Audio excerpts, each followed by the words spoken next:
wabuze umugabo se? Ntabwo namubuze ariko simba mbashaka. Rero nishyizemo nuko nashobora kongera kugira umwana wundi nabyara kandi nta mugabo ashobora gushaka. Mba numva umusore cyangwa se umugabo uwo ari we wese, mba numva ko bose ari kimwe.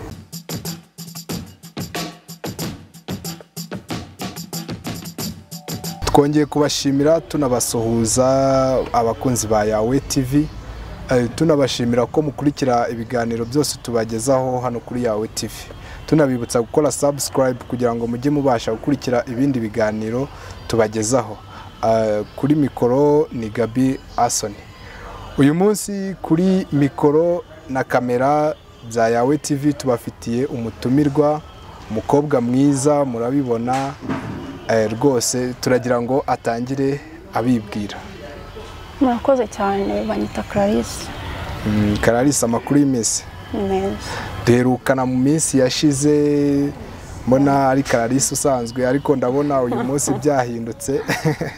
Hari ukuntu ndi kukubona umeze neza. Ufite umuntu uri kukwitaho muri iyi minsi? Oya. Kubera iki sega? Aya biragaragara ko hari umuntu uri kukwitaho pe. Aya nawe rwose. N'abakunzi ba Yawe TV barabibona kandi nizera ko bari buze kubitubwira hasi muri comment.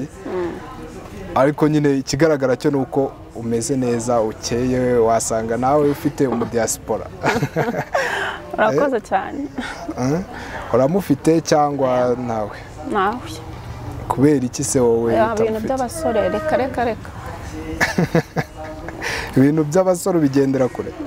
Byamvuyemo. Nta gikwe se nawe nka babandi cyangwa nuko ubutamufite? Aya ntago mushaka. Kubera iki utamushaka? Aya narabazinutswe. Arabazinutswe? Umaze gukura cyangwa se kugera mu kigero cy'imyaka cyo kumva ko uzinutswe abagabo? Kubera iki? Nahuye n'igikomere cyane. Wahuye n'igikomere kugeza ku rwego rwo kuzinukwa abagabo? Mba numva umusore cyangwa se umugabo uwo ari we wese, mba numva ko bose ari kimwe. Iyo mpamvu ko ari kwikomeye yatumye ugera kuri urwo rwego, ni iki byakubayeho byatumye wumva kuzinutswa abagabo n'abasore bose icyarimwe? Igikomere nagize, naje kubyara nkiri mutoya. Njyana mfite imyaka 16. Baho mu buzima bubi, ngera gute, mbese urabyumva niwe wanagiriye munsi. Mbona ukuntu umwana wanjye abayeho, ukuntu nanjye mbayeho, ubuzima bwanjye bumwe burahagarara. Kumva kwiga sinabaye nyizi. Amashuri nahise nyahagarika. Icyo gihe ku myaka 16 birumvikana wari ukiri muto, wigaga mu mwaka wa kangahe? Nigaga mu wa mbere. Mu wa mbere segonderi. Mu wa mbere segonderi ubuhagaritse kwiga, utewe inda. Ese ababyeyi bakwakiriye gute? Wabayeho gute utwite? Wabisangiza abakunzi ba Yawe TV. Urabyumva burya iyo umukobwa atwaye inda bisaba ko abanza akanayihisha kugira ngo ababyeyi batabibona. Dusubiye inyuma gato, birumvikana watwaye inda uri muto. Ese byari byanyuze mu zihe nzira kugira ngo utware inda ufite iyo myaka? Ibya bishuko nyine by'abasore. So bazi siko nabameze. Angiye nago ndi umukobwa ngo ndamenye ibishuko by'abasore. Nta nuwo ndashuka, ahubwo nyine watubwira byagenze guteye, bagufashe ku ngufu, yari umuntu wakurutaga, yari uwo mwanganaga, byari bimeze bite? Yarandutaga cyane. Yagushukishije amafaranga se cyangwa irindazi?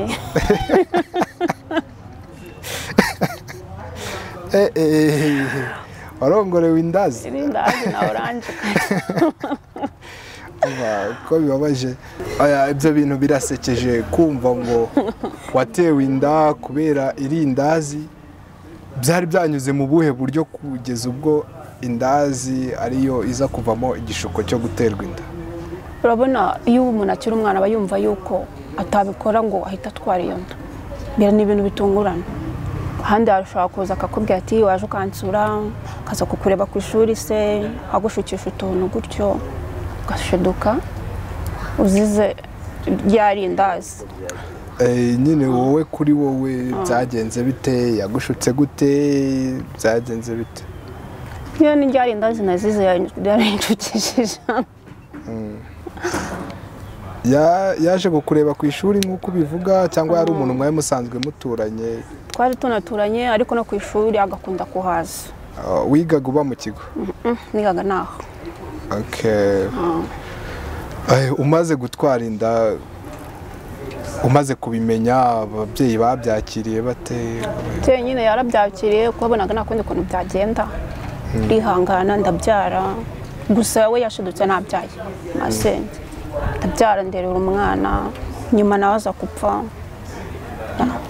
Wabaga kwa nyogosenge niho wagiye umaze gutwara inda cyangwa ntago wabanaga n'ababyeyi? Niwe wandeze masenge. Nta babyeyi wari ufite? Nta babyeyi mfite. Ko bibabaje cyane. Ababyeyi banje bapfuye mfite imyaka 6. Mpita rero nza mu mujyi wa Kigali mbana na masenge, ni nkaho navuga ko ari we mama wanjye.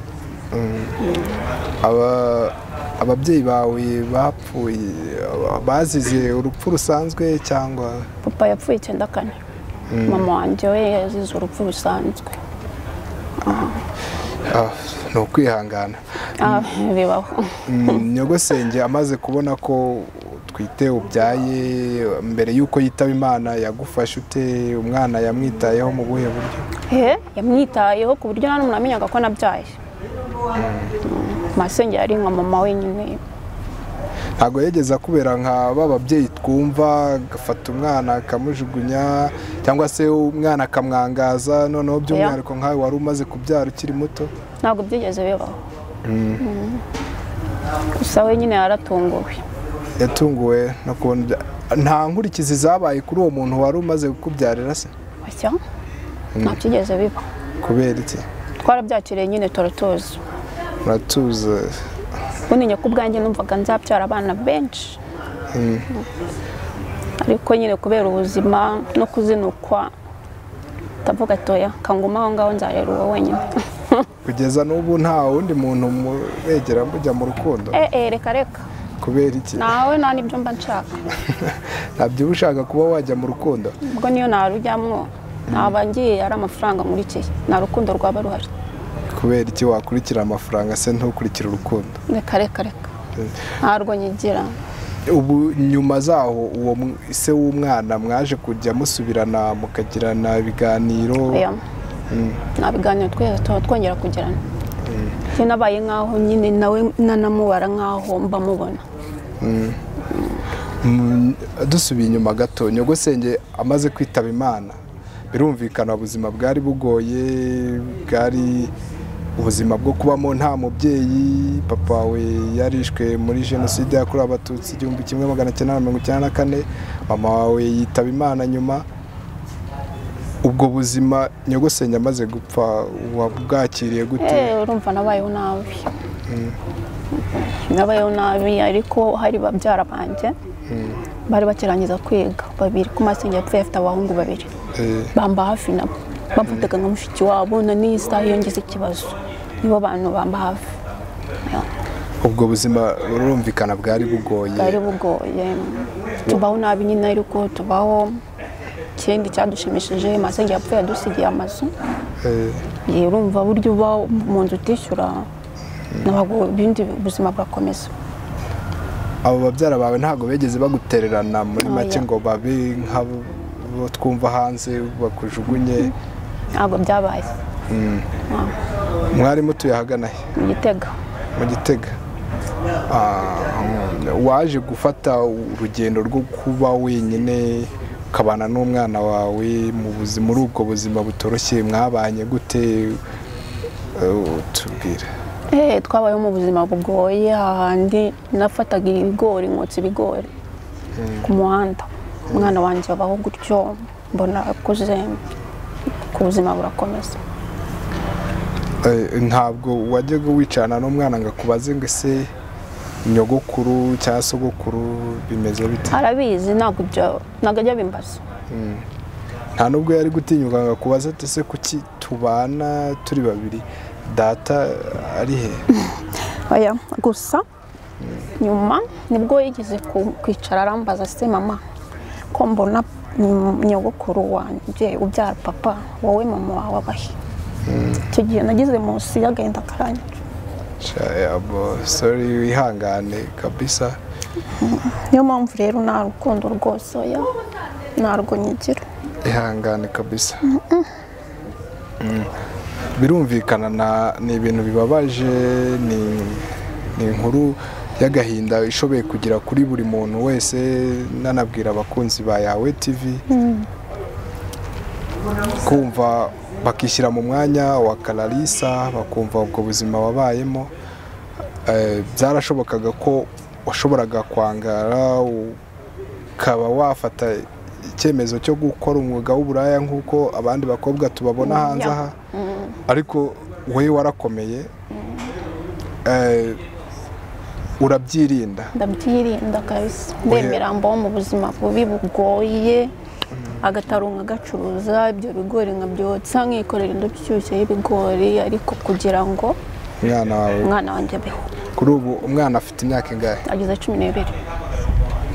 Nyuma y'imyaka 12 warifashe kugeza amagingo aya, uribana nk'umuntu w'umugore n'umwana wawe. Nta wundi mwana urongera kubyara? Ntamubyarana Nanze se. Wabuze umugabo se? Ntabwo namubuze, ariko simba mbashaka. Kubera iki udashaka umugabo? Birashoboka ko umuntu ashoboye guhura n'ibikomere ariko akabirenga kugira ngo ubuzima bukomeze.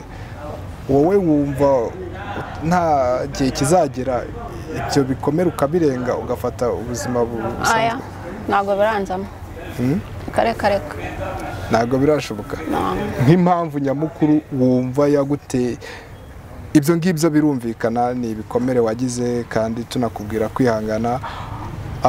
Impamvu nyamukuru ituma wumva ko ubu ngubu utakifuza umuntu mwajya mu rukundo ni iyihe?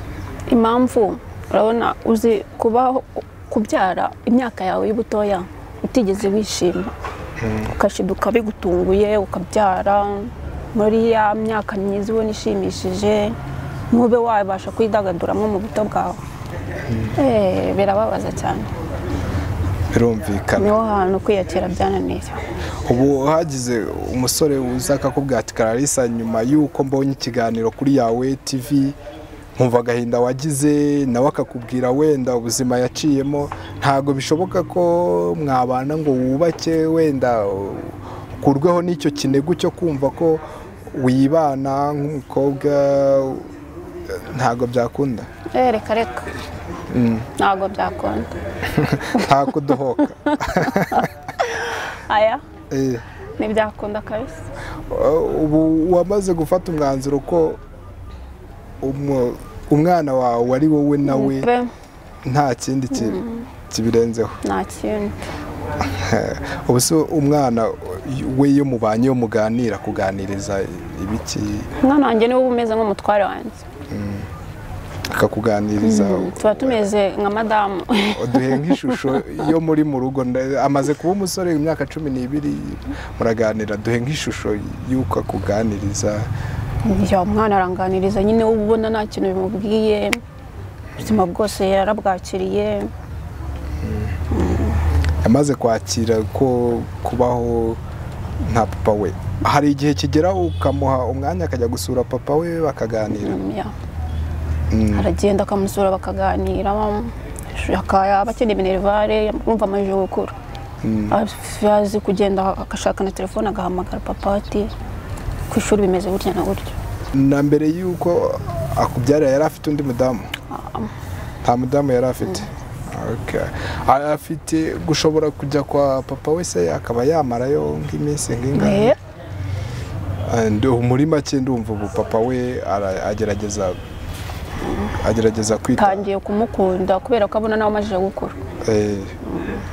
Ese ubu mu buzima busanzwe ukora ibiki? Ucuruza inkweto. Ucuruza inkweto? Ucururiza ahagana he? Hara ku Gisozi. Ku Gisozi? Beretwara. Ndumva waragerageje, nubwo ari ibibazo biba bitoroshye. Birumvikana hari abantu benshi nyuma ya jenoside bagiye bahura n'ibikomere nk'ibyo, kwiyakira bikabananira, ugasanga sebo wenda batagira abantu bahita baba hafi, bikaba ibindi. Wowe nyuma y'uko jenoside gutwaye ababyeyi waragerageje wirwanaho uhura n'ikibazo nk'icyo ngicyo cyo kubyara ukiri muto urakomera nirwanye kuko urumva ninjye ari mukuru kandi mfite musaza wanjye nkurikirana muri umuhanda mva nabo bari batoye abo murumuna wawe na musaza wawe bo babayeho bate nta kibazo umusaza wanjye yararonga afite umudamu murumuna wanjye nawe yarashatse bo muri icyo gihe cyawe cyo kubaho uri kwa nyogosenge babaga he ko cyumvikana bari bato kuri wowe bari munsi yawe bari babayeho bate abo babaga kwa masenge wundi wako Kamonyi bo barabanaga nyine bakabitaho bose bakuvugagaho iki mu gihe wari utwite barabyakiriye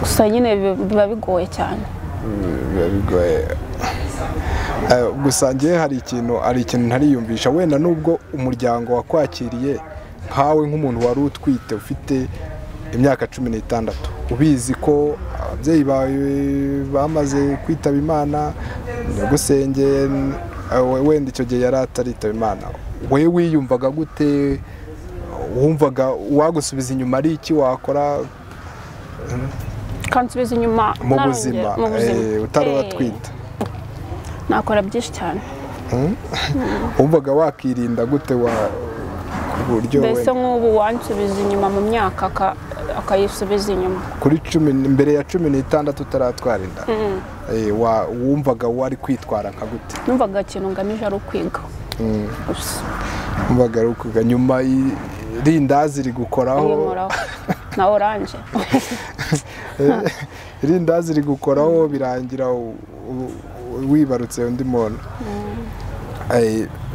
birababaje ni ibintu biteye agahinda kuko kubyara umwana w'imyaka 16 ubu utaragera no mu kigero leta ishoboye kwemera kugusezeranya umuntu akagutera inda akagenda nta babyeyi wirwanyeho bishoboka ubu ngubu ubona intumbero ari iyihe ubuzima bwawe ubuha icyerekezo umwana wawe umuteganyiriza iki ukurikije ibyo uba ukora n'ubuzima ubayemo urumva none nagize amahirwe mbyara umuhungu mba numva icyo ngomba gukora ari uko yakwiga akiga akarangiza urwana ishyaka mu buhe buryo ku buryo uwo mwana azi urwana ishyaka ku buryo umwana wanjye nta kintu na kimwe agomba kwifuza usibye abantu bo mu muryango wawe nta wundi muntu ushoboye kuba yarazi ikibazo cyawe wenda akagira nk'ubufasha runaka guha cyangwa se kugeza amagingo aya ushoboye kuba hari ikintu agufasha nabo babyara banjye kuko bameze nka basaza banjye numva mama wabo nari nk'umukobwa we nta n'umukobwa yari yarabyaye n'inge mukobwa yari afite ntabwo nigeze mbaho mu buzima bubi masengekera nari nkubajije abo hanze y'umuryango wawe atari abo kwa nyogosenge cyangwa atari abo babyara bawe nta wundi muntu wo hanze y'umuryango wawe waba waragize nk'ikintu agufasha reka wabayeho barakumama baranagupapa ubundi nkoresha amaboko yanjye ni byiza abakunzi ba Yawe TV turabibutsa ko nyuma y'ibiganiro dukora dufite n'ikinyamakuru cyandika cyitwa yawetv.com tubasaba kujya kuri website mukazacinga nyuma y'inkuru tuba twakoze gutya n'ibiganiro mukanagerageza mugasoma Kararisa inama wagira abakobwa babyara bakiri bato bakiyandarika wenda bibaho cyangwa se inama wagira abantu batarabyara bashoboye kuba we nubwo wowe atari yo nzira wagenderagamo ari impanuka zabaye ku myaka 16 birumvikana ko washutswe inama wabagira kugira birinde izo nda n'inama wabaha nyuma y'uko bazitwaye uburyo bajya bitwara niyihe ubundi buryo cyambere nk'abakobwa turashukika yanda ujya kuyitwara ari ukugushuka kandi ukayitwara uziza akantu k'amafuti inama nabagira nuko bagomba gukomera ku bukobwa bwabo bagakoresha amaboko yabo ubu ubona byaba bigishoboka ko umukobwa byamubaho akarongorerwa irindazi na oranje muri iki gihe reka ubu ntabwo bikibaho kubera iki umukobwa w'ubu agira imyaka 13 azi kujya mu kabara akanywa iyo nzoga hako kera twebwe reka ntabwo ibyo byigeze bibaho. inama wagira abamaze kubyara ni iyihe ukayigira abakunzi ba Yawe TV kugira ngo wenda n'undi byabayeho agira uko yitwara, ni iyihe inama nabagira wenda nk'umuntu wundi waba warabyaye akabyara mu buryo bumutunguye, wenda nta mugabo afite akabyara nk'uko nanjye nabyaye, namugira inama yo gukoresha amaboko ye akamenya kwirinda kugira ngo ibyamubayeho bitazongera no kuba. Kwirinda mu buhe buryo? Kwirinda nyine akirinda abasore bari hanze hasubahize. Yagiye abasore ntago mbazi ko ntago ndi umukobwa. Ariko uzi bagenzi bawe mugenda nuko baba bameze. Urasese naba ngiye kubeshyara. Abasore kereka umbajije abakobwa nanjye buriya niwe nshoboye kukubwira. Ubona ukuntu baba bitwara mbese. Bitewe ariko abasore bo naba ngiye kubeshya. Inama rero wumva nyine nyamukuru wabagira ku buryo wamaze kugwa muri ibyo bishuko yakitwara akirinda izindi nda akanigira, ukabone ko wowe bashoboye kubyumva cyane, kuko nimba uri umuntu warezwe udafite ababyeyi barishwe muri jenoside ukabyarirwa ufite imyaka 16, icyo ni igikomere gikomeye cyane, ariko ukabirenga ukavuga ngo ndigize, umwana akaba agize imyaka 12 utarongera kubyara, ubwo ni ubuhamya bukomeye cyane, sibyo? Hari ikintu wumva muri wowe nyamukuru wishyizemo uravuga ngo iki ndagisetinze mu mutwe wanjye ntikizahinduka, ni igiki kugira ngo nabo wenda ikintu ngiye nishyizemo nuko nashobora kongera kugira umwana wundi nabyara, kandi nta mugabo ashobora gushaka. Guhagarika kutabyara no guhagarika kudashaka umugabo bikuyeho ko nta mugabo ushoboye kukwegera ngo mugire icyo mukora. Icyo gihe ugiye kubijyamo ngo uragira ikintu ukorana nawe, bya bindi byose wanga biraza. Ararize uratubeshya, ubu imyaka 12 ishize nta wundi muntu muregera mubyamana? Ni byiza, felicitation. Turagushimira rero kuba wabaye umutumirwa kuri Yawe TV, kandi tunakubwira ngo n'ikindi gihe nitukenera ikiganiro cyanyu muzatwumvire tubatumire. Murakoze cyane. Dushimira n'abakunzi ba Yawe TV kuba bakurikiye iki kiganiro, tubibutsa gukora subscribe kugira ngo mujye mubasha gukurikirana n'ibindi biganiro tubagezaho hano kuri Yawe TV. Murakoze. Murakoze namwe.